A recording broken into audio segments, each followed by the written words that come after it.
Hi friends, எல்லாருக்கும் விநாயகர் சதுர்த்தி நல்வாழ்த்துக்கள். விநாயகர் செய்கிறதுக்காக களிமண் கொண்டு வந்து தண்ணி ஊற்றி ஊற வச்சுட்டேன். சுண்டல் அவிக்கிறதுக்காக சுண்டலையும் கழுவி தண்ணி ஊற்றி ஊற வச்சுட்டு ஈவினிங் போல் விநாயகருக்கு அர்ச்சனை செய்ய தேவையான இலைகளும் வெள்ளை இருக்கம் பூவும் என்னால் முடிஞ்ச அளவு பறித்து கொண்டு வந்து வச்சுருக்கேன். விநாயகருக்கு படைக்கிறதுக்காக கொழுக்கட்டையும் சுண்டலும் காலையில் பண்ணிக்கிடலாம். ஆனால் அப்பம் செய்ய லேட் ஆகுன்றதுனால அப்பம் நைட்டே சுட்டு வச்சுட்டேன்.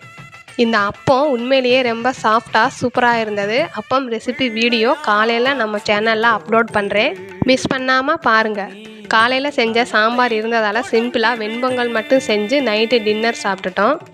சரி, காலையில் சாமி கும்பிட விநாயகர் செய்யணும்ல, சாப்பிட்ட கையோட மத்தியானம் ஊற வச்ச களிமண்ணை எடுத்து 8 மணிக்கே விநாயகர் செய்ய உக்காந்துட்டேன்.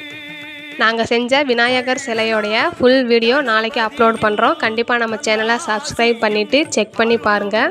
காலையில் பூஜை முடிஞ்சு சந்திக்கலாம். பாய்.